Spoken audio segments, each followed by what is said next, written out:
Max, are you really asleep? How'd you even pass out on my lap like that, loser? Why did I even let you?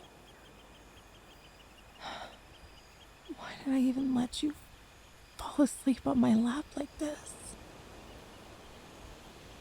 Well, don't get too comfy now. I could just push you off my lap if you move around too much. I bet that would be some way to wake up, huh? Well, I mean, there's a carpet on the floor, so you wouldn't hit your head too hard or have a concussion or you know, get hurt. I don't want you to get hurt. Because then I'd get in trouble, you see, for whatever reason. The school put the two of us together in a cottage on this weird beach trip. You're like the little lost puppy that can't look out for himself, so I'm responsible for taking care of you. You better not get me in any trouble, loser. You hear me? Oh, of course you don't. You're fast asleep. And I'd normally be upset, but I don't blame you. Not entirely. This place really is sort of sleepy, you know? It's getting dark and there's nobody on the beach. Lights are on in the other cottages, but they're too far away and far too quiet. The main district is like at least 15 minutes away and there's only the sound of sea waves out there. It's far too quiet. This beach trip could have been fun if I wasn't stuck with you. I hope you're enjoying sleeping on my thighs, just so you're aware. This happened completely by accident, and we're never doing this again. If someone were to see us like this, I'd never hear the end of it. Volleyball captain cuddles with scrawny nerd on the beach. Ew. Ugh. Just thinking about it makes me want to throw up. Yeah, perhaps you're right. I can see your eyebrows scrunching up. That was a little mean of me. Sorry. I don't hate you or anything, you know? We're just not compatible. We may go to one of the country's top schools, but you're here on scholarship and no one really knows you. And my family owns too many companies and I have too many people constantly trying to get my attention. Huh? Why do you twitch your lips like that? Are you saying I know you? That's different, loser. We have a secret deal between us. You help me out with academics and I don't bully you as much. It's not like I'm actively trying to make your life better or anything, you know? Well, yeah, I suppose I don't let anyone else pick on you, and why would I? I don't like people messing with my property, enjoying what is mine. There's a reason I don't let you talk to other girls at school. Well, two. For one, I don't want them to be disappointed, possibly grossed out. And for another, well, they'd only take advantage of you. They'd bat their pretty eyelashes at you and string you along and get you to do all their work for them, and then make fun of you and just throw you away when you get attached. What do you mean that's exactly what I did to you? Don't snort like that, dummy. You think I can't tell? I didn't throw you away. You never even asked me out. Because you're broke, and you know you're not worthy of me. Well, at least you're smart enough to realize that. I wish sometimes you were dumb enough to try. What? Come on, admit it. You have a crush on me. Girls can tell that sort of thing. It's pretty obvious, honestly. Lingering too long after my games. Unable to hold eye contact. breaking into stutters so often when we're talking, getting all quiet and dazed whenever my hand accidentally brushes against yours during class. You like me, don't you, nerd? You make such cute little noises when you sleep. Can you understand what I'm saying? Is this your way of saying yes? Well, you didn't snore or yawn that time, so it still counts, I suppose. Your confession does put me in a dilemma, though.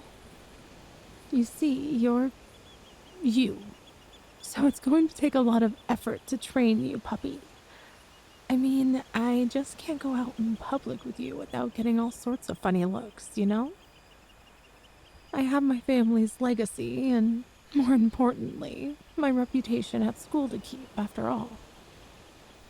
Oh, don't look so offended. It's like I said, I don't really hate you or anything.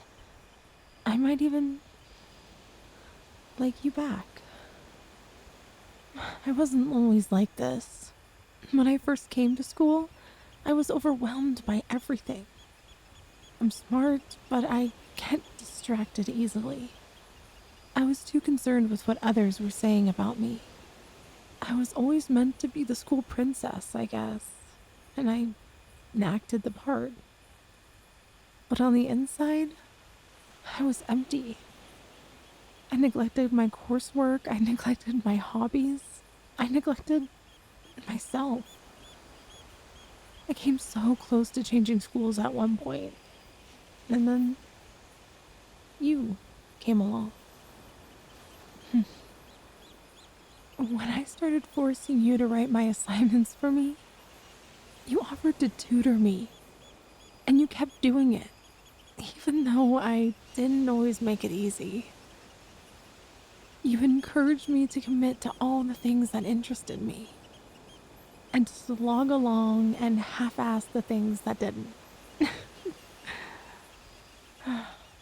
And I still have that pencil you gave me the first time you tutored me, you know? And I remember how, after I went too far with my teasing one time, you actually started crying. I felt terrible.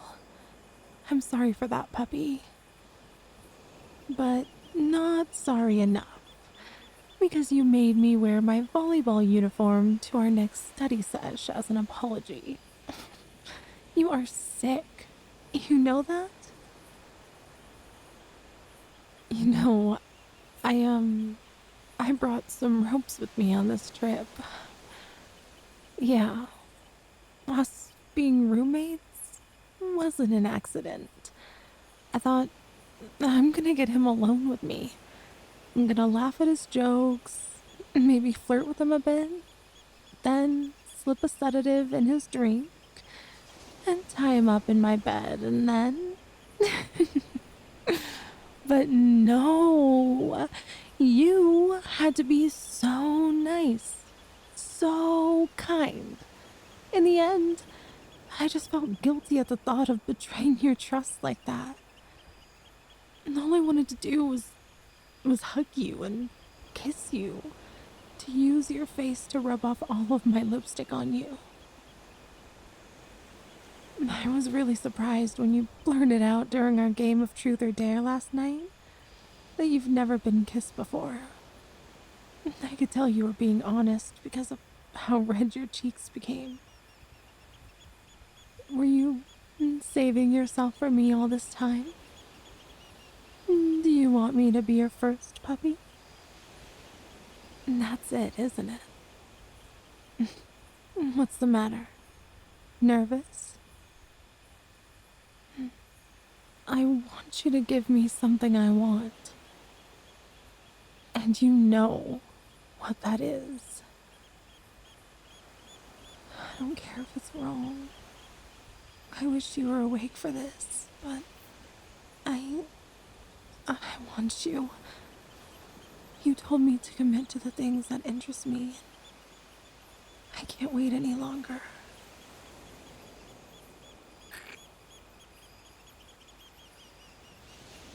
sweet. Hmm.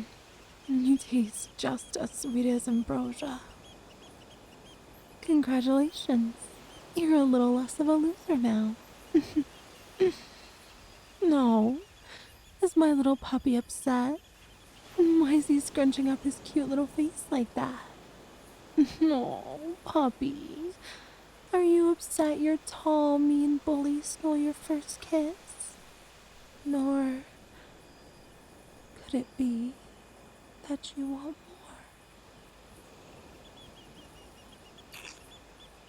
more? That one's for being a good pet. That one's for being a good boy. That one's for being my good little servant. And that one's for being mine. Forever. There. Now that expression looks happier. I can tell what you're thinking even while you're sleeping, you know? Hey, did you just turn your face away from me? Bad puppy. Oh, you think you can take my affection for granted now, don't you?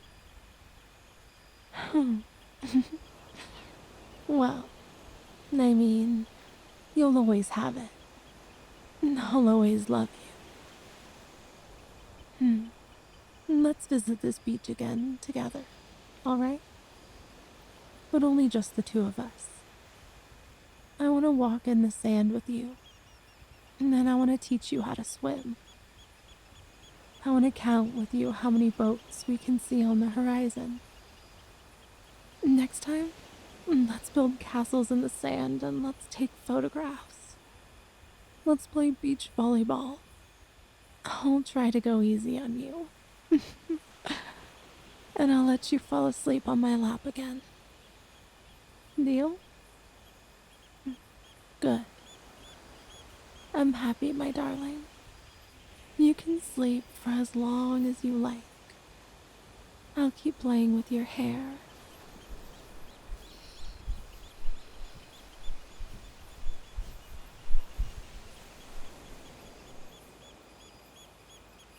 And that's my darling. And such a good boy. I love you so much. Blue is the color of the sea, and my darling is finally with me.